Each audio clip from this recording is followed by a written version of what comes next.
والصلاة والسلام على سید الانبیاء والمرسلین اما بعد فاعوذ باللہ من الشیطان الرجیم بسم اللہ الرحمن الرحیم الا بذکر اللہ تطمئن القلوب صدق اللہ العظیم۔ نبی کریم رؤوف الرحیم صلی اللہ علیہ وسلم پر درود پاک پڑھنے کی بے شمار فضائل و برکات ہیں۔ مصطفیٰ جان رحمت صلی اللہ علیہ وسلم نے فرمایا کہ جس شخص نے صدقے دل سے ایک مرتبہ درود پاک پڑھا، اللہ رب العالمین اس پہ 10 رحمتیں نازل فرماتا ہے، اس کے 10 گناہ معاف فرما کر اس کے 10 درجات بلند فرما دیتے ہیں۔ اب بندے کی مرضی ہے کہ وہ کم پڑھے یا زیادہ۔ اصول برکت نزول رحمت کے لیے ایک مرتبہ پھر درود پاک پڑھ لیں۔ الصلاۃ والسلام علیک یا رسول اللہ، الصلاۃ والسلام علیک یا حبیب اللہ۔ حضرت سیدنا رجا بن میسور رحمۃ اللہ تعالی روایت فرماتے ہیں کہ ایک دن ہم حضرت سیدنا صالح مری رحمۃ اللہ تعالی کی محفل میں موجود تھے۔ آپ رحمۃ اللہ تعالی واعظ اور نصیحت سے ہمارے دلوں کو منور فرما رہے تھے۔ آپ رحمۃ اللہ تعالی نے ایک نوجوان سے فرمایا، اے بندہ خدا، قرآن پاک کی کچھ آیات تلاوت کر۔ نوجوان نے پڑھنا شروع کیا، وَأَنذِرْهُمْ يَوْمَ الْآزِفَةِ إِذِ الْقُلُوبِ لَدَى الْحَنَاجِرِ كَاظِمِينَ مَا لِلظَّالِمِينَ مِنْ حَمِيمٍ وَلَا شَفِيعٍ يُطَاعُ۔ ترجمہ کنز الایمان۔ اور انہیں ڈراؤ اس نزدیک آنے والی آفات کے دن سے جب دل گلوں کے پاس آ جائے، غم میں بھرے ہوئے، اور ظالموں کا نہ کوئی دوست نہ کوئی سفارشی جس کا کہا مانا جائے۔ جیسے ہی نوجوان نے یہ آیت مکمل کی، آپ رحمۃ اللہ تعالی نے فرمایا، بھلا ظالم کا شفیع اور دوست کون ہوگا؟ کیسے کوئی اس کی شفاعت کرے گا جبکہ خود رب العالمین اسے سزا دینا چاہے؟ خدا کی قسم، بروز قیامت ظالموں اور گناہ گاروں کا بہت برا حال ہوگا۔ تو دیکھے گا کہ انہیں بیڑیوں اور زنجیروں میں جگڑ کر جہنم کی بھڑکتی ہوئی آگ کی طرف کھینچا جائے گا۔ وہ ننگے پاؤں ننگے بدن ہوں گے، ان کے چہرے کالے سیاہ اور آنکھیں نیلی ہو جائیں گی۔ وہ پکارتے ہوں گے، ہائے افسوس، ہائے بربادی، ہائے ہماری مصیبت، نہ جانے ہمارے ساتھ کیا ہوگا، ہمیں کہاں لے جایا جا رہا ہے، ہائے بربادی، ہائے ہلاکت۔ فرشتے انہیں آگ کے گزوں سے مارتے ہوئے ہانکیں گے، ان کے آنسو ان کے چہروں پر بہیں گے، اور اتنا بہیں گے کہ ختم ہو جائیں گے۔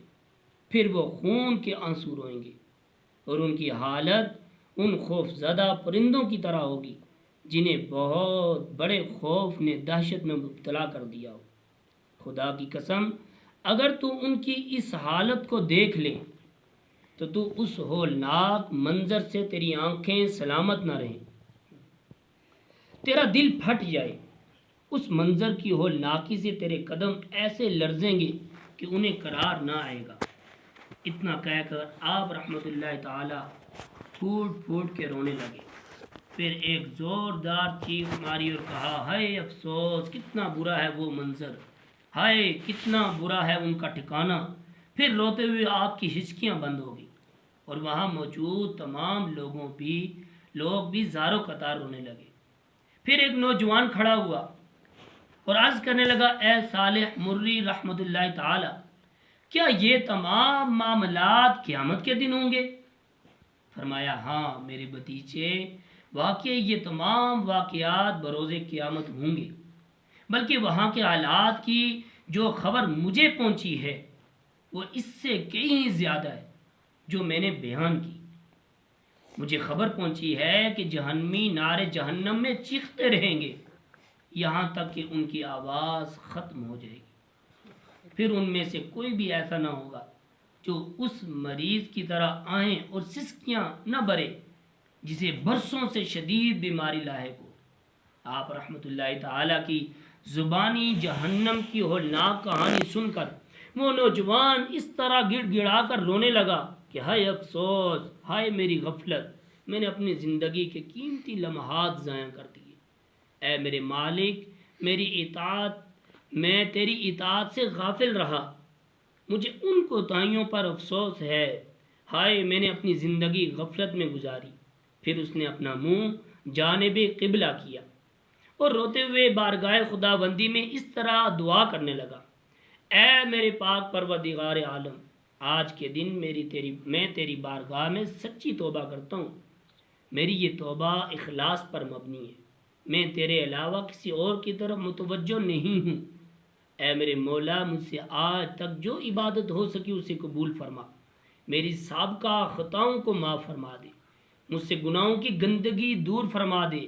میرے رحیم کریم پروردگار مجھ پر رحم فرما۔ میرے مالک و مولا، اب میں تیری فرما برداری اور اطاعت کا پٹا اپنی گردن میں ڈالتا ہوں۔ میرے جسم کا رواں رواں تیری بارگاہ میں معافی کا طلبگار ہے۔ میرے مالک، اگر تو نے مجھے معاف نہ کیا تو میں برباد ہو جاؤں گا۔ اتنا کہہ کر وہ نوجوان منہ کے بل زمین پہ گر پڑا۔ لوگوں نے اسے اٹھایا تو بے ہوش ہو چکا تھا، پھر وہ ایسا بیمار ہوا کہ سنبھل نہ سکا۔ حضرت سیدنا صالح مرری رحمۃ اللہ تعالی آپ کے دیگر رفقاء اس نوجوان کی عیادت کے لیے حاضر ہوئے۔ بالآخر وہ نوجوان اس دنیا فانی سے رخصت ہو کر دار بقا کی طرف کوچ کر گیا۔ اس کے جنازے میں کثیر تعداد لوگوں نے شرکت کی۔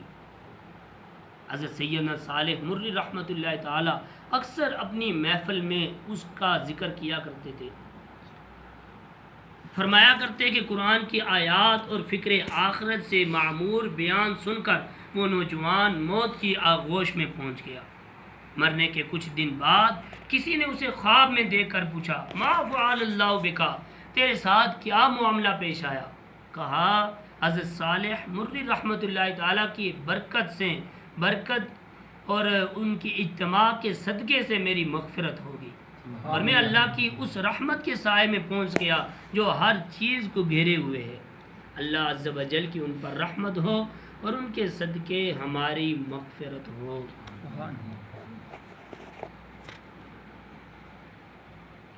نیکوں کی صحبت دنیا اور آخرت میں کامیابی اور کامرانی کر دیتی ہے۔ جہاں نیکوں کا تذکرہ ہو وہاں رحمت چھما چھم برستی ہے، تو جہاں نیک لوگ خود جلوہ افروز ہوں وہاں رحمت خدا بندی کا کیا عالم ہوگا۔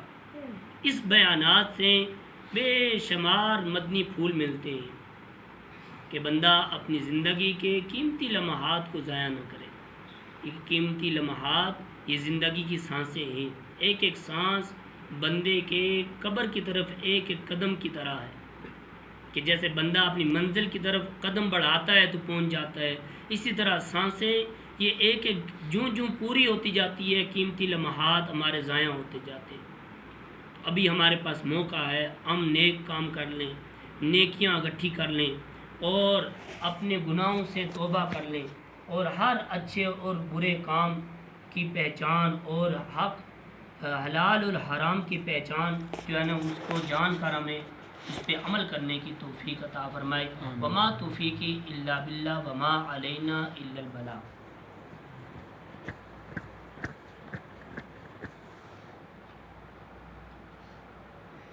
پچھلی دفعہ غسل نے فرض اور وضو نے فرض پڑھے سے بند کر